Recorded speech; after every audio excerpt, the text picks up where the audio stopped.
Chris Lee and Blake Lovell of Southeastern 14 here to preview SEC baseball action starting Thursday night. Now, we are going to talk about Georgia and LSU, but that's going to be in a separate video. That's going to be our featured series. So, with that, let's start A&M and Vanderbilt. That one opens at Hawkins Field in Nashville on Thursday night. A&M has been red hot. Vanderbilt has underachieved a little bit. Should be an interesting series. A&M is really hitting conference play. Vanderbilt has really pitched in all play. So I think to say a strength on strength would be underselling the teams because Vanderbilt can hit a little bit and A&M can pitch a little bit. But I think this will be one of the more interesting series in the country this weekend, Blake.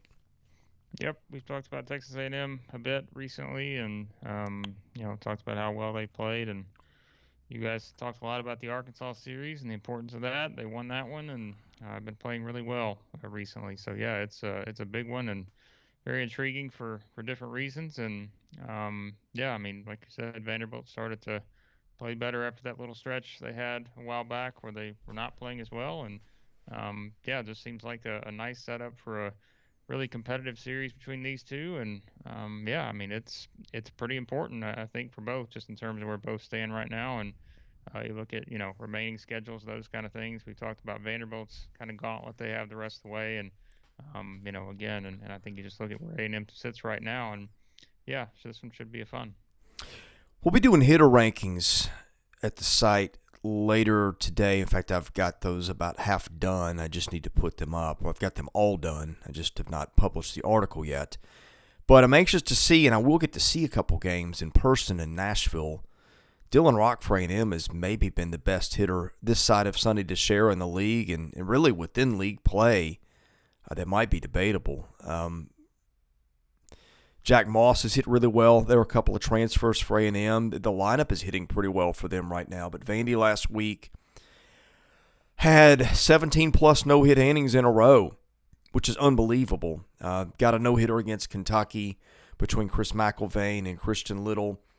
I'm liking Vandy 2-1, but I think this will be close, Blake.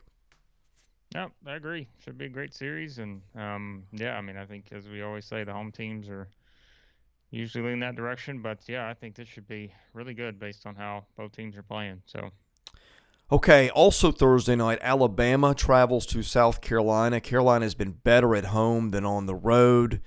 That team just outside of Brant Belk, though, had trouble scoring runs. Michael Braswell, who looks so promising out of the league, has not been good within it. It seems like Belk or Eister has to carry that offense. The pitching, I think, has really done okay considering the circumstances at Carolina. Julian Bostic is not going to pitch all year. Noah Hall has been better of late.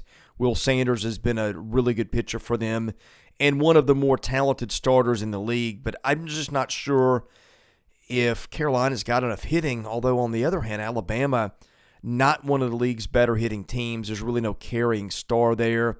The starting pitching has been good for them. We've talked about how Carolina has jumped up in spots and gotten people. It's done it to Vanderbilt. It's done it to Texas. This is one of these years where you're kind of seeing so much parity in the league, Blake. I'm tempted to go with the home team, and I guess maybe it would be a little bit of a mild upset. But I'm thinking, in spite of all the issues Carolina's got, the way they played at home, I think I like them to win this one 2-1 here. Yeah, another one that, again, different from some of the more blockbuster ones, I guess, with the teams that are ranked and those kind of things. But still an interesting one based on how Alabama's played. We talked about them recently, just kind of where they were at, and thought they had a lot of positive momentum heading into that Tennessee series, won that first game, but then kind of went on a little bit of a skid there. But when you think about who it was against, Tennessee and Georgia, and they lost that game to UAB, but, kind of bounced back with a couple wins. And I know we picked Alabama to beat Georgia. That didn't work out well. But like you said, I think this would be different if South Carolina was on the road. I think you'd feel a lot more confident probably about Alabama's chances just because of, how bad South Carolina has been away from home. But they played well at home at times, and I think this is a toss-up, kind of, even though Alabama's kind of still in front of South Carolina, we know at this point. But feels like a toss-up to me. Pretty unpredictable, but like you said, I wouldn't be surprised if a lot of people would lean towards the home team here, even though, South Carolina is kind of what they are at this point. So There's not a bad team in the SEC. I've got several computer rankings in front of me. Carolina averages around the mid-60s, RPI of 67. Carolina probably the worst team in the league, in my opinion, but we've talked about just there's so much parity in the league outside of Tennessee. So I'm going to go Carolina at home in this one, just based on what we've seen this year. Carolina has won 2 of 3 home series in the league. The one it lost was to Georgia, and it lost that one 2-1. So I'm going to go Gamecocks at home.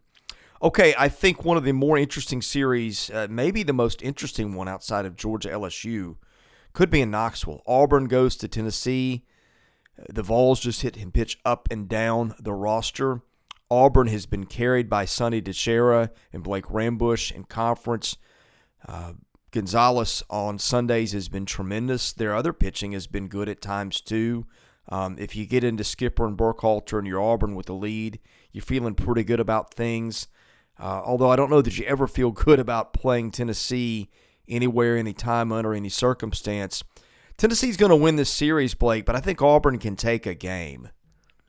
yeah, that's kind of the conversation we've had. We talked about it with Alabama when they had the series, and even the one against Florida, which you thought Florida was going to win that last one, didn't happen. At this point, you're trying to find teams who could maybe take a game. You're not necessarily finding teams that you think are going to beat Tennessee in a series, because I don't know if there's anyone out there right now that can do that. So yeah, I think it's not the exact same, but I think it is sort of somewhat similar to that Alabama series a couple weeks ago, where you've got a team coming in playing really well, and that can give you something against a team like this in Tennessee, but still, expecting them to win the series just not something that you're going to expect going into it. But I'm with you. I think they can win a game because momentum matters, especially when we got a team that's won 7 in a row, just like Tennessee has. That's where you want to be if you're Auburn, and you're coming off that sweep against Florida and played really well over the past couple weeks, and put up runs, and that's what you got to do against Tennessee. Although it won't be easy, their pitching, but yeah, you got to be able to score runs, because Tennessee is going to score some runs, and yeah, I think Auburn can get one. Yeah, it's a matter of what day does that come on, and but again, once again, would be shocked if Tennessee swept them. No, just because of how dominant Tennessee's been to this point. Yeah, I wanted to look up something while you were talking, which I've done. Chase Dolander, who is their number 2 starter, and although statistically he's not been their best pitcher with ERA, I think he's their most gifted pitcher. He got hit by a line drive against Auburn 2 weeks ago, did not pitch last weekend, in fact was not on the roster. Tony Vitello said this week they hope to pitch him this weekend, says he doesn't know if it's possible. So you could see Dolander in that Saturday game, or who knows, maybe Sunday if they move Drew Beam up to Saturday. Although looking at the comments again, use and full use may be different things, so I don't know what that looks like. But Tennessee threw Blade Tidwell last weekend, who was maybe the best returning pitcher in the league, Blake. And he took Dolander's place last week, and I think threw 4 innings. So, look, Tennessee has got the best rotation. It's got the best bullpen. The Vols are covered either way. But I'm interested to see how that plays out this weekend and if Dolander gets used. My guess, looking at these comments, is that if he pitches any, maybe it's limited. But either way, that's a little storyline to watch within this series. Yeah, Tennessee's just been so good in a lot of different areas. I think it's, once again, you're looking at this and you can try to break it down from a lot of different angles, but they're still as good as they are. And, as we said, I think the conversation at this point is how many games do they lose the rest of the way? And I think we did the over-under recently at some point. I said I think it's 2 or less, just based on how they've been playing. So will one of those come here? We'll see. Okay, next let's go to Arkansas. Arkansas, which has uncharacteristically lost 2 of its last 3 series, is playing an Ole Miss team that, my goodness, I think it's an uphill climb to say the least for Ole Miss to win this series. But if it doesn't, I don't know how Ole Miss makes the NCAA tournament. I guess it's got enough to win in Hoover, although that's hard. It does get a little bit easier next weekend with Missouri coming to Oxford, but Ole Miss at 6-12 in the league. Boy, you don't like the chances at this point. RPI, I believe, of 64. Arkansas's pitching got touched up last weekend. Jax Wiggins got hit hard. Hagen Smith couldn't find his control in one of those games. Arkansas really still is not hit like we're expecting. But I really don't like Arkansas to lose its third series in 4 weeks with the sweep of LSU in between. Just based on the way Ole Miss is playing. Ole Miss gets Dylan DeLucia, and he's been really good on Friday nights, but so is Connor Nolan at Arkansas. So that probably negates that, and maybe then a little some. And then once you get past Friday, Ole Miss's pitching is just kind of in shambles. I think anything other than an Arkansas win year, maybe not a sweep. I still think Ole Miss is a good enough hitting team that it can maybe take a game there. But picking against Arkansas this series would seem foolish. Yeah, I mean, no reason to. Again, just like some of the others, if it's in Oxford, a little bit different. Maybe you try to find a little bit more something to give Ole Miss, a better chance to win the series. But you're not going to do that here. As good as Arkansas has been at home, and really as good as they've been the entire year. We talked about the A&M series. I knew that would be a tough one. I think this is your definition of a bounce back series for Arkansas coming back to Fayetteville and just playing a team like you said that's just not it's just not been there consistently this year, and um, there's no reason to expect that to all of a sudden change. I think against a top five team. So yeah, I don't have a lot of confidence in Ole Miss. Like you said, maybe they steal a game, but I even think the better scenario is probably a sweep just based on how well Arkansas has played at home and maybe just kind of what direction both teams seem to be heading in at this point. Yeah, it could be looking at a coaching change in Ole Miss too. And when you have that, the season always gets interesting. Is you're playing it out with little to play for, and Ole Miss still got some things to play for, but lose this one and not a lot there. Okay, the team that beat Ole Miss last weekend was Mississippi State, which came to Oxford and took 2 out of 3. The teams played the Governor's Cup in the midweek, and Ole Miss evened the season series at 2 apiece, but that doesn't count in the SEC standings. It's technically a non-conference game. Missouri has been a different team at home. It has taken 1 of 2 games against Arkansas and 2 of 3 against both South Carolina and Kentucky. This is an interesting one.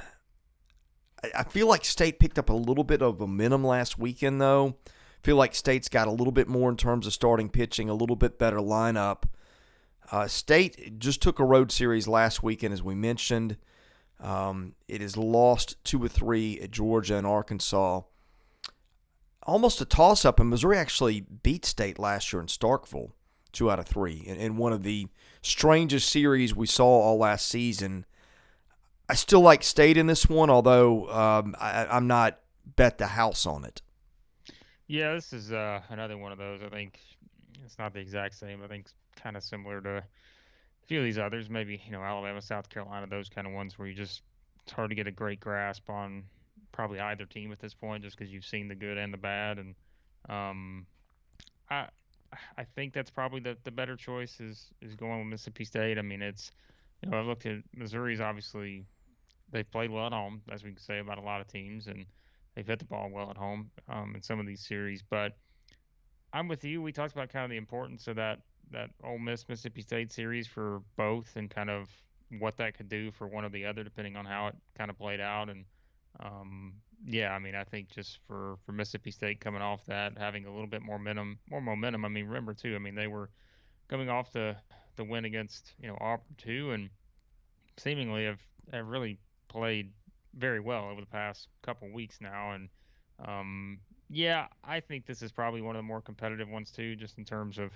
what you could see, outcome wise with these two teams. But I would probably lean that direction too, just based on Mississippi State seems to be finding some things, but that's kind of it's been the story of the season though at times where you think they're finding some things and then all of a sudden it goes back in the other direction. But they've also played, as we know too. I mean, looking at kind of the schedule and the teams they played to this point, I mean they've had some tough series, which you're going to get in the SEC. So yeah, I think that maybe that's put them in a position to where they can win a series like this because they have been tested to this point. Playing Auburn, LSU, Arkansas, Georgia, Bama, all those. So yeah, should be another interesting one. But they could probably go either way.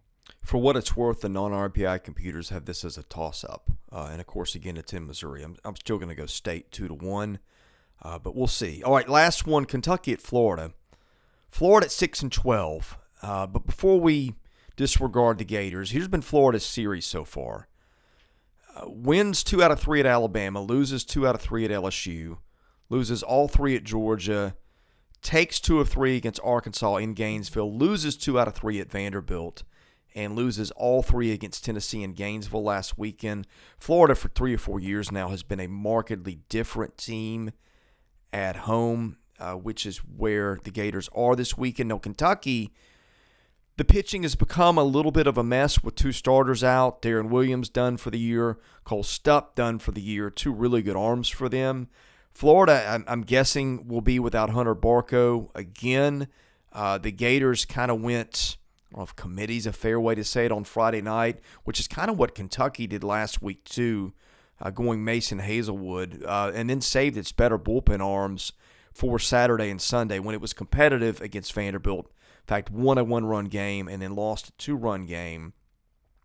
Florida's got something with Neely on Sundays now. So I don't know. This is weird. You may see the worst pitching on Fridays and then the better pitching on Saturdays and Sundays, given the way injuries have shaped this roster for both teams. Florida's got to start winning games. The Gators have got, let's see, at State, at Missouri, and South Carolina to close. So certainly the road maps out better schedule-wise than it did before. On the other hand, Kentucky just trying to get to Hoover. After this, it hosts Tennessee, goes to South Carolina and Auburn. You kind of feel like if Kentucky doesn't get this one, Hoover becomes an uphill climb, although it's in the same boat with a lot of teams. Blake, how are we feeling about this one? I'm leaning Florida at home, going 2-1, just based on the way Florida plays at home in general. Yeah, I think it's the same scenario where you flip it where this is played. You're probably maybe making a more of a case for Kentucky, but I think just because it is at home, and I mean, I think certainly deflating for Florida. I think coming off that last game against Tennessee, if you win that one, maybe we're saying, all right, feel a lot better about Florida here, but just you lose another one there, you get swept, and again, there's nothing wrong with getting swept by Tennessee at this point. We've seen that for a lot of teams, but still, I feel like that would give you a little bit of boost of momentum heading into this series. But yeah, I think I'm probably with you on that one. I think again, you kind of look at the matchup and you've kind of seen where Kentucky's been at. I mean, this is a team that is just, as you know, I mean, they are where they are for kind of a reason, 6-12 in the SEC, and they've had their issues, and I think having to go back on the road here again, coming off of playing in the road recently in Missouri, losing that series against Vanderbilt, which not surprising. I just think it probably sets up better for Florida in this one. And like you said, it's important for both, just based on where they are. Both at 6-12, and that's just kind of, it's a big series. I mean, it doesn't feel like a big series compared to some of the others we've talked about, but it is for both teams. And I mean, they are in a spot here where, like you said, Florida's schedule the rest of the way sets up nicely, but not if you don't get some wins. That's what it comes down to. So. Yeah, I think Florida's probably the better choice here, but again, I mean, you're talking about inconsistency for kind of both teams, and haven't played the easiest of schedules, and I just think Florida's probably still the better team overall, and so I think in that scenario, you're saying, okay, maybe there's not a lot that separates these two teams from what you've seen to this point, but I still think Florida's probably the better team overall. Yeah, I would say that the 6 teams Florida has played so far in the league are probably all going to the NCAA tournament. Yeah. Alabama might be the question mark. The 4 yet to play are probably not going, but again, nothing easy in the SEC this year. Anybody, anytime, anywhere. Blake, parting thoughts before we end this. And remember, we will have Georgia and LSU previewed in a different video because that's our featured series. Yeah, just be sure to subscribe to the channel. You'll have that series preview coming up soon, and we will obviously have more, kind of probably do something on the fallout of the first round of the draft and those kind of things we'll have coming up, and more football. You can check out the video with Blaine. Those guys, Chris and Blaine, we're looking at the SEC East. We'll have more of that stuff coming, and basketball never stops, so we will have more basketball on the way soon as well. So there you go. Lots of things going on. Lots Yep. of things going on. Hit subscribe. Check out the website. We've got separate content there. Thanks for watching. Hit the subscribe button if you've not, and we'll see you tomorrow.